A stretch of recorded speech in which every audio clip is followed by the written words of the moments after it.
ዓለማችንን እየቀየሩ ካሉ ሰዎች መካከል ቀዳሚው ማን ነው ቢባል ያው ሰው የሚለውን ኢንኮቴሽን ምክንያቱም ኤሊያን ነው ሪል ላይፍ አይረን ማን the real ቶኒ ስታርክ ምን የማይሉት ነገር አለ። ይሄም የሆነው ከሰውነት ያፈነገጡ ብዙ የሰው የማይመስሉ ባህሪያት ስላሉት። እናም ዓለማችንን እየቀየሩ ካሉ ሰዎች መካከል ቀዳሚው ማን ነው ቢባል ብዙዎቻችን የምንጠራው ስም ኢሎን መስክ ነው። እንዴት ነው መስክ በአንድ ጊዜ ጠፈርን የሚመራመር የኤሌክትሪክ መኪኖችን የሚያመርት እናም ሰው ሰራሽ አስተውሎትን AI የሚያዘምን ድንቅ አይምሮ ይኖረው? ሰላም ጤና ይስጥልኝ ውድ የቻናላችን ቤተሰቦች፣ ዛሬ የምናወራው ስለ አንድ ሰው ስሙን ስትሰሙ ባለሀብቱ ልትሉ ይሆናል።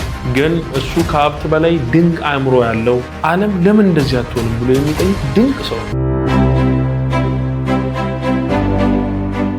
ኢሎን መስክ 1971 በፕሪቶሪያ ደቡብ አፍሪካ ውስጥ ተወለደ። እናቱ ሜይ መስክ ካናዳዊት ሞዴል ስትሆን አባቱም ኤሮል መስክ ነጭ ደቡብ አፍሪካዊ ዘሩም ከእንግሊዝ የሚመዘዝ ኢንጂነር ነበር። መስክ ገና በልጅነቱ መጽሐፍን በብዛት የሚያነብ መጽሐፍ በሊታ ያው ስጋ በሊታ ካርኒቨረስ እንደሚባሉት መጽሐፍ አንባቢዎችን ሳይሆን መጽሐፍ በሊታዎችን እንግሊዘኛው እንደዚህ ይላቸዋል ቡክ ወርምስ። መስክ ጊዜውን በከንቱ አያጠፋ። የትርፍ ጊዜ ማሳለፊያዎቹ እንኳን እውቀትን የሚጨምሩ ናቸው። ቮራሸስ ሪደር ከሚባሉ ሰዎች መካከል እነ ዋረን ቡፌት እነ ቢል ጌትስ ይጠቀሳሉ። ቮራሸስ ሪደር ማለት ከቁጥጥር ውጭ የሆነ የማንበብ ሱስ ወይም ደግሞ ከንባብ ሱስ መያዝ ማለት ነው። የመስክን ለየት የሚያደርገው ከልጅነቱ ጀምሮ በቀን ከ10 ሰዓት በላይ ነበር መጽሐፎችን የሚያነብ። ኢንሳይክሎፒዲያን በ9 ዓመቱ አንብቦ ጨርሷል። ኢንሳይክሎፒዲያ ማለት በሁሉም የትምህርት ዘርፎች ላይ ያሉ መረጃዎችን በዝርዝር አጠቃሎ የያዘ የእውቀት ማከማቻ ወይም መዝገበ እውቀት ማለት ነው። ኢሎን መስክ በልጅነቱ ኢንሳይክሎፒዲያን አንብቦ ጨርሷል ሲባል ዓለም ላይ ያሉ ጠቅላላ እውቀቶችን ከመጀመሪያ እስከ መጨረሻ አጥንቷል ማለት ነው። ኢንሳይክሎፒዲያ የማይዘው ነገር የለም። ስለ ሳይንስ፣ ታሪክ፣ ጂኦግራፊ፣ ስነ ጥበብ፣ ቴክኖሎጂ ስለተለያዩ ታዋቂ ሰዎች መረጃን ይሰጣል። ኢሎን መስክም ያነበበው በዓለም ላይም በጣም ታዋቂ የሆነው የታተመ ኢንሳይክሎፒዲያ ብሪታኒካ ይባላል። በኢንተርኔት ላይ ደግሞ የምንጠቀመው ትልቁ ዘመናዊ ዲጂታል ኢንሳይክሎፒዲያ ዊኪፒዲያ ነው። ይህም ማለት ኦልሞስት የዓለምን ጠቅላላ እውቀቶች ማወቅ ማለት ነው። ሂውማን ጉግል በሉት።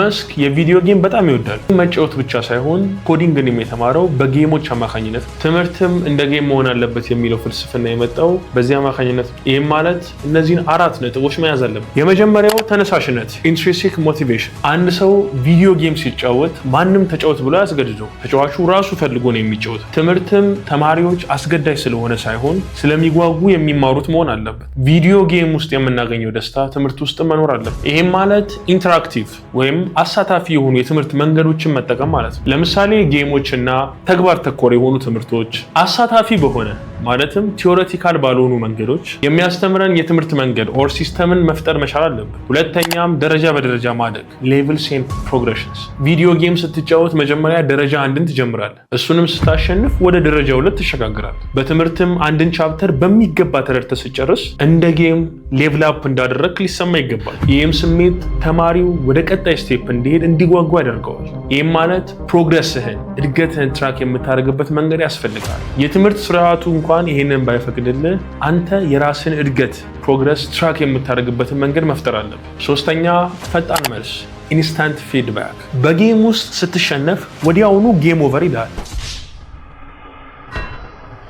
ስታሸንፍ ደግሞ ቦነስ ይሰጣል ወይም ደግሞ ዊን ይላል። ይሄም ምን ስህተት እንደሰራ ወዲያውኑ ያሳውቃል። ተማሪ ፈተናን ተፈትኖ ውጤቱን ከ1 ወር በኋላ የሚያውቅ ከሆነ የመማር ፍላጎቱ ይቀንሳል። እንደ ጌሙ ሁሉ የሰራኸው ትክክል ይሁን አይሁን ወዲያውኑ ማወቅ አለብህ። ለዚህም ነው በተለያዩ ፈተናዎች ላይ ብዙ ጥያቄዎችን የሚሰሩ ተማሪዎች ውጤታማ የሚሆኑት። ምክንያቱም በተደጋጋሚ ጥያቄ መስራት ኢንስታንት ፊድባክ ስላለው ነው። ከመለስክም ከሳሳትክም ወዲያውኑ ታውቃለህ። አራተኛም ሳይሰለቹ መደጋገም ትራያል ኤንድ ኢረር። ጌሞችን ስትጫወት ስትሸነፍ አትናደድ። ይልቁንም እንዴት ነው የማልፈው ብለን ደጋግመህ ትሞክራለህ። ትምህርትም ተማሪው ስህተት ሲሰራ ተሸነፍኩ ብሎ ተስፋ የሚቆርጥበት ሳይሆን እንዴት ላሻሽል ብሎ ደጋግሞ የሚሞክርበት መሆን አለበት። ኢሎን መስክም ትርፍ ጊዜውን አዳዲስ ማሽኖችን እንዴት መስራት እንደሚችል በማሰብና በመንደፍ ያሳልፋል። የተሰሩ ማሽኖችንም በመፈታታት እንዴት እንደተሰሩ ለመረዳት ይሞክራል። በ10 ዓመቱም ኮምፒውተር መጠቀም የጀመረ ሲሆን በ12 ዓመቱም ብላስተር የተባለ የቪዲዮ ጌም ሰርቶ ቴክኖሎጂ መጽሔት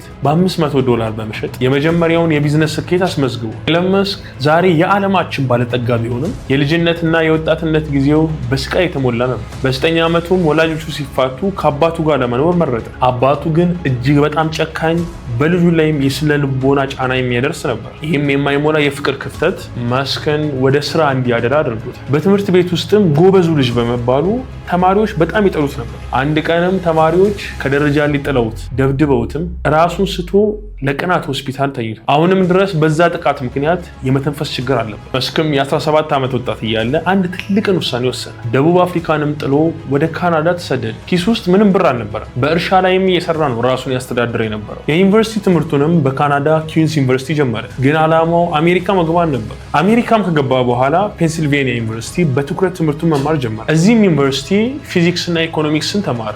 ለምን ፊዚክስን ተማረ? ምክንያቱም ነገሮችን ከመሰረቱ ለመረዳት ፊዚክስ መሰረት ነው ብሎ ስለሚያምን ነው። ስታንፎርድ ዩኒቨርሲቲም ለፒኤችዲ ይገባና በሁለተኛው ቀንም ጥሎ ይወጣል። ለምን? ዓለም በኢንተርኔት እየተቀየረች እንደሆነ ስላወቀ። ጓደኞቼ መስክ የተማረው ለዲግሪ ብቻ አልነበር። የተማረውም ዓለምን መቀየር የሚያስችለውን መሳሪያ ለማግኘት። እሺ እናንተስ ለኢንትራንስ ፈተና የምታጠኑት ለሰርተፍኬት ብቻ ነው ወይስ አይምሯችሁንም ለመገንባት? ስለ ኢሎን መስክ ማታውቋቸው አስገራሚ እውነታዎች። የሆሊውድ ዝነኛው ተዋናይ ሮበርት ዶኒ ጁኒየር የአይረን ማን ወይም ቶኒ ስታርክ ገጸ ባህሪን በሚገባ ለመወከልና ለመለማመድ ጊዜውን ያሳልፍ የነበረው ከኢሎን መስክ ጋር ነው። በፊልሙ ላይ የሚታየውም የቶኒ ስታርክ ፋብሪካ በመስክ ኩባንያ ተመስሎ የተሰራ ነው። መስክ መጽሐፎችን ሲያነብ እንደ ፎቶግራፍ በአይሙ የመቅረጽ ችሎታል። ይህም ነው በአጭር ጊዜ ውስጥ ስለ ሮኬት ሳይንስ እና ስለ ኤአይ ጥልቅ እውቀት እንዲኖር ያደረገው። ኢሎን መስክ በአንድ ወቅት በቀን 8 ኮካዎችን ይጠጣ ነበር።